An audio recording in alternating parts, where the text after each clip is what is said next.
Been called to this job high water usage. I can't actually find the inside stop tap at the minute, but I'm just walking around checking basic stuff. Sometimes it can just be urinals. They've had a £300 water bill. Sometimes it can just be toilets overflowing. To be fair, that one doesn't look like it is. It can just be the flush valve washers, and you can get a hell of a bill. But what I'll do is I'll isolate the internal stop tap.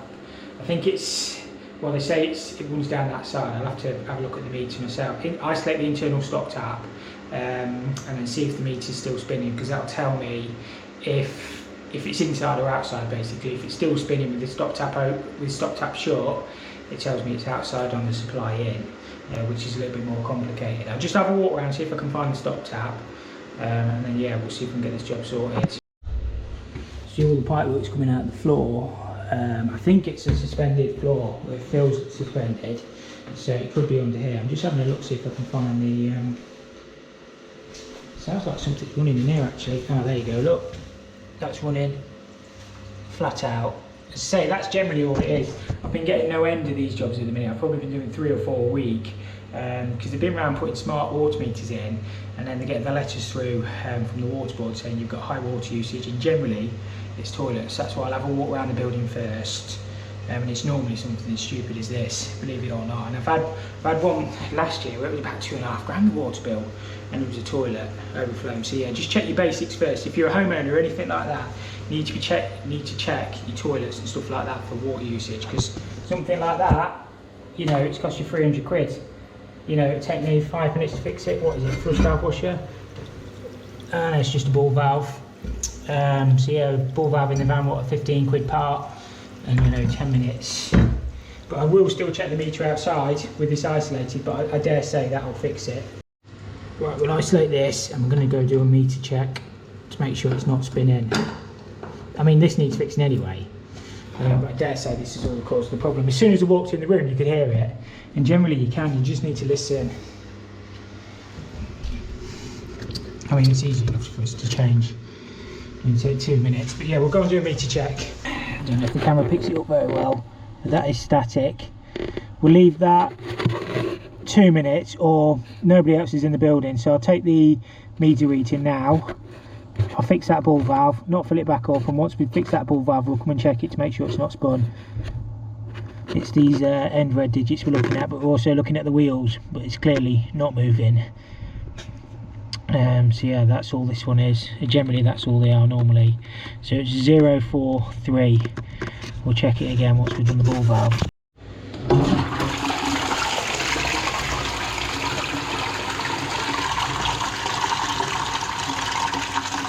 So I'm just going to put the Steering Master brass shank one in. I've been using the Viva ones, but for some reason I've already got that one in the van. But this one will be fine. I obviously forgot to replace my stock last time.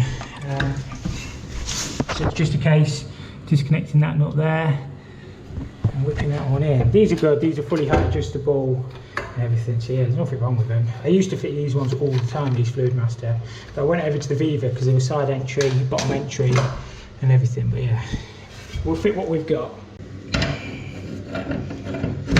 And it's not just the cost on the customer, it's the cost on the environment as well. I mean, I don't want to sound like, I know it's only a bit of water, but you know, water's a precious commodity,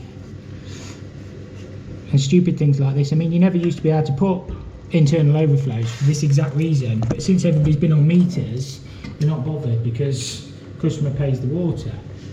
But it still doesn't, I don't think it makes it right.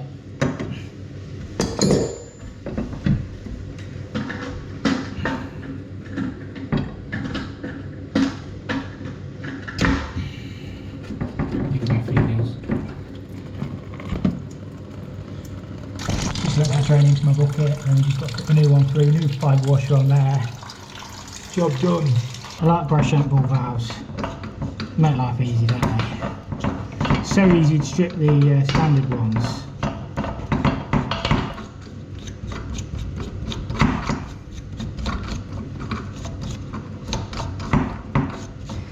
And as I say, I'll not turn this toilet back on until we've checked the meter to make sure the numbers haven't moved. And then we know, because it's been, what, well, been 5 minutes so far changing this. There we go.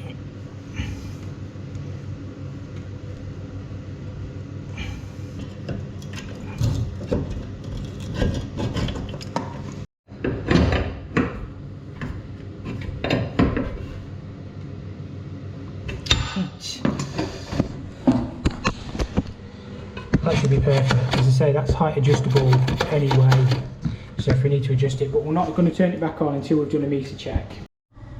Yeah, that's exactly where it was about 15 minutes ago. So yeah, we can safely say there's no further leaks in the property. So we can turn the water back on now. Make sure we've got no leakage, have a good dry up. Make sure the ball valve shuts off. Set the water level and we'll be out of there. The water level's there on these ones. I kind of guessed it when I put the ball valve in. Ah, oh, he's bang on, look. Not bad for an old boy anyway. And so guess what, it's alright as long as it's right. To adjust him, just twiddle the plate anyway.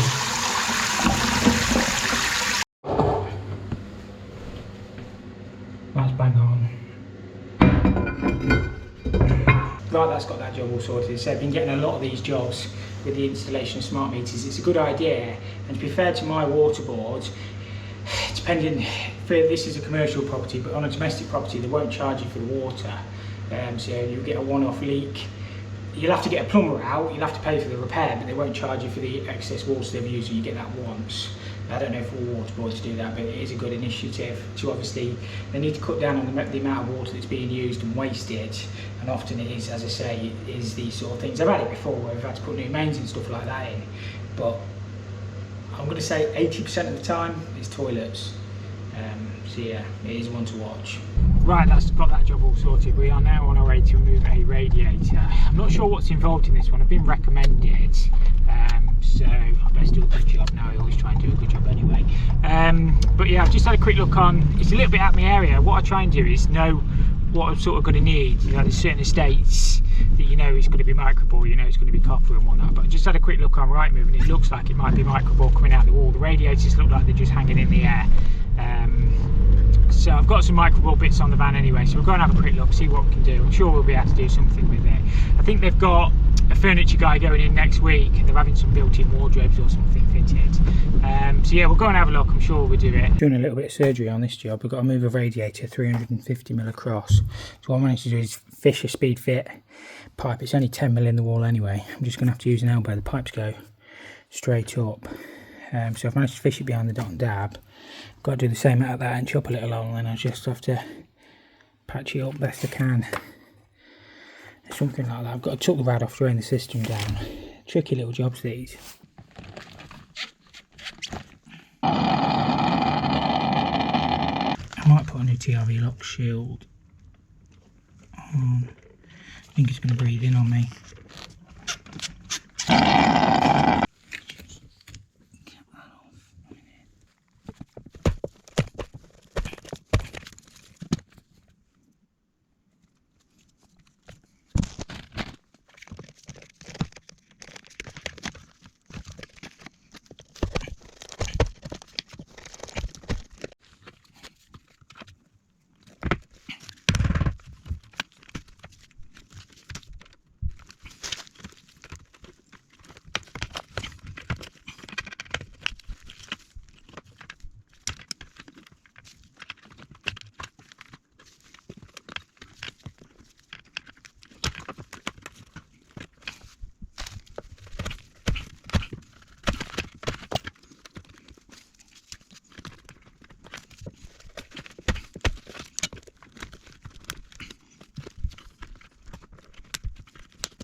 As you get this side drained down, it's quicker just to put a hose straight on your valve. And then we just got to do the same, loop it in. I've got new valves on, I think, because that's a 10mm one. I've only got 10 to 15. They're the old Osman Gold fittings. You can't actually undo them. I think you might be able to with the tool, but I just use new ones. And then I've got some pipe pullers to go around there. I just have to patch up there. I think it's having a built-in thingy here anyway, so that side not too much. Then it'll have it there really.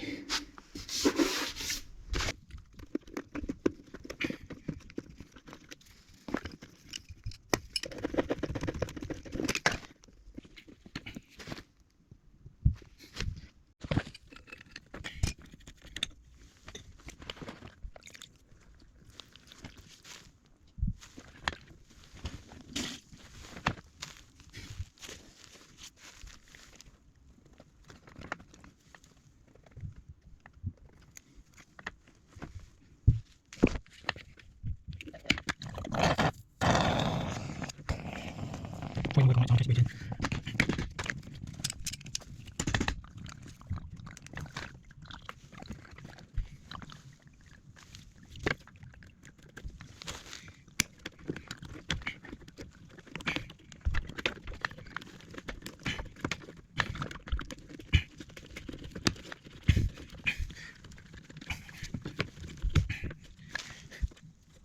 That's right.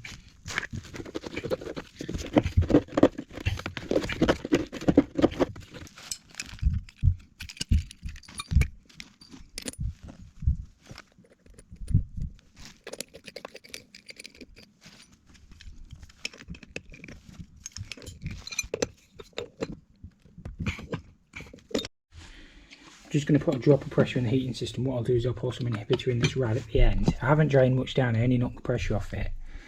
So the rest of it should be full hopefully. I didn't really want to drain it down because it's all microbore. It can be a nightmare if it starts blocking this stuff. But yeah, make sure we've got no leaks now. Just patch these walls up the best I can. I've got some one coat plaster in the van, hang the radiator, and we're out of here. That's nearly half a bar in there, so we've got to make sure we've got no leaks. Then we'll put it back up. It was actually near the red mark, but anywhere over 1 will be fine. It's just a standard oil boiler, this one. 1 vented cylinder.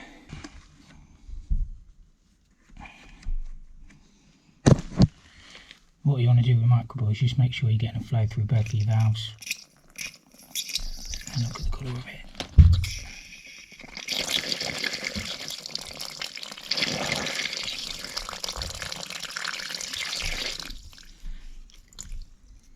It's because it's non-barrier pipe, it goes like that. It goes red because it draws the air in on systems like this. See the red tinge? Well, that rather work at that. I mean, to be honest, because it's thermalite walls, sometimes you're better off just screwing straight into it rather than plugging it. We'll see what it grabs like. It didn't have a very good fixing before. Sometimes if you drill it and plug it, it makes it work.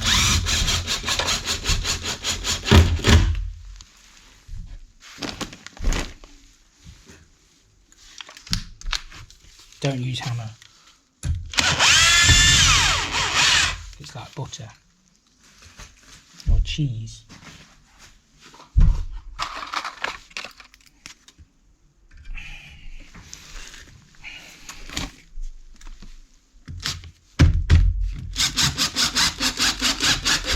So you're sometimes better off not plugging them.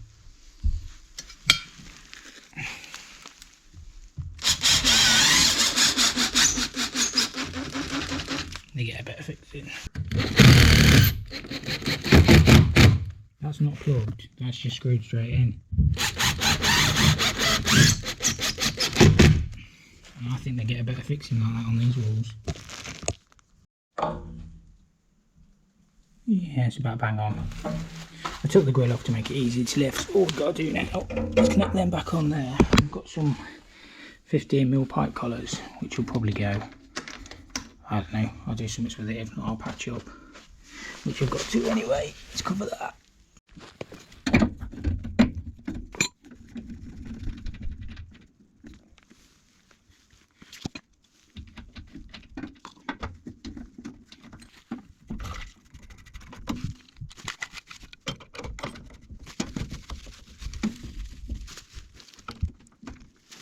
that is me all done. So I've marked where the pipes are going for the next trade in case they've got to fix anything to the wall. I'm all patched up with pipe collars, patched up underneath as well. You can't really see it anyway, and we're all tidied up. The decorator probably will have to fill that. All the heating system's working. This one's getting red hot actually. So I didn't really drain anything down, I just sort of put it in the bucket because I didn't want to drain it all and get air everywhere on this micropore system. But yeah, should be alright. That last job was a pain. I know what you're going to say, I used the wrong inserts on that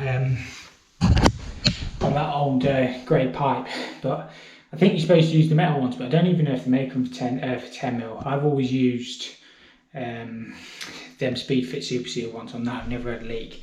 You do get a lot of it around in my area, but the problem is that pipe, it's not barrier, so it can draw the air in and the water goes really manky, especially 10mm can block up. But I checked all the radiators on it, it was all perfect. So I've just called back on this one. We just got to put the toilet back in. It's a dead easy job. I'm probably not going to film it. It's just a case of screwing it back in, connecting the cold feed. I'm going to use stainless screws. So the floor's all been repaired. It's all completely solid now. It's had a new subfloor, new vinyl. So yeah, this is the one where I did all the plumbing originally, quite a few years ago. So yeah, dead easy job. I'm not going to film it, but yeah, it was just that last one was a pain. What you didn't see, it was all white carpets, or creamy grey all the way through. So I had to dust it, everything down. Everything takes time, and then plaster all the wall. But yeah, we got it done. The customer's happy. We've got another one to do upstairs, but it needs a radiator ordering to go under like the window thing, and we're going to move it from that wall. It's only on stud, so we'll have to drill round. But yeah, got it sorted. I'm going to have to change the donut on it because it's leaking. It felt a bit loose when I took the cistern off. I've got it all screwed back in, but it's just leaking between the cistern and the toilet. You think it's just going to be an easy 2-minute job, turns into a 10-minute job, or a 20-minute job because things start leaking. Poor man's wet vac, just a manometer tube. To be fair, I'm probably going to bail a bit out first, but by the time I get the cold feeding on, that'll nearly be empty. And so I just have to whip the bolts undone. They're not rusty or anything like that. I said that is probably not going to come undone. I'll get one done, if not I'll put a new bolt kit on. It's dripping. And I'll probably take these bolts completely out of the cistern and remake them.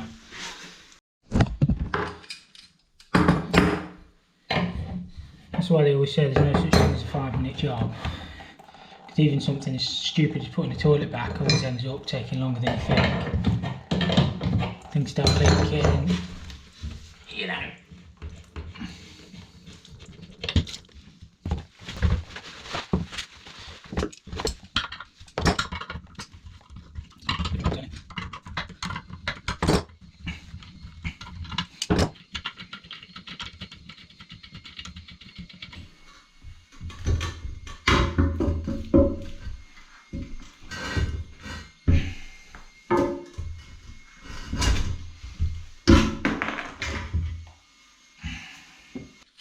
One of them foam donuts. I'll see if I've got a different one in the van. It's been silicone, so it's probably been off before. Maybe not by me, I don't know. I don't normally silicone them unless they leak. So it maybe leak when I put it together. We'll try that one on there. The rubber ones are better. I think these ones come out of the Cyanth siphons. They always send you like a fixing kit with them as well. I'll clean all that silicone off. It'll probably be okay. But I say generally I use the rubber donut ones. But that's all I've got, so that's what it's getting. So have to be careful with the plastic shanks not to cross the them. Should be alright. There must have been some wire there, I reckon. This has got a 2-piece siphon in, so all you have to do on these is undo that nut and it just drops in.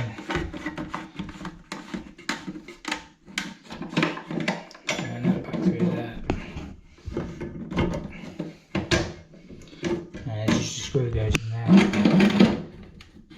That should be it. I'll get it back on.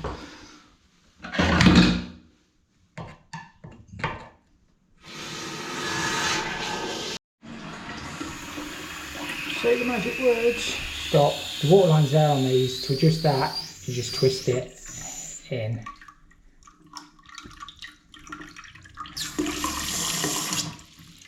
There must be somewhere there, and then you just tighten that nut up. Please don't leak. We're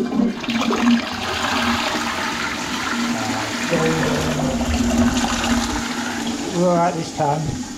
So we just got to screw it down, stainless screws, screw the system back, that's job done. These little kits are good because you get everything you need. We're only into a tin floor, these are stainless screws so they won't ever break.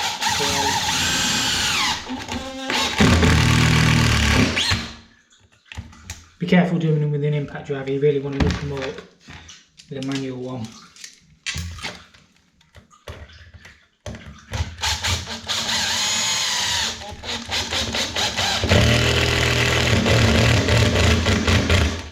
So just be really careful if you're going to do that, don't copy me.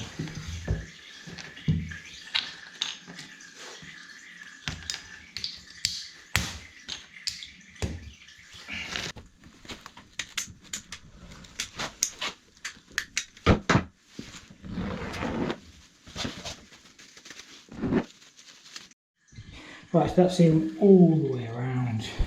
So I reckon that's job done. Should we make like a shepherd and get the flock out of here?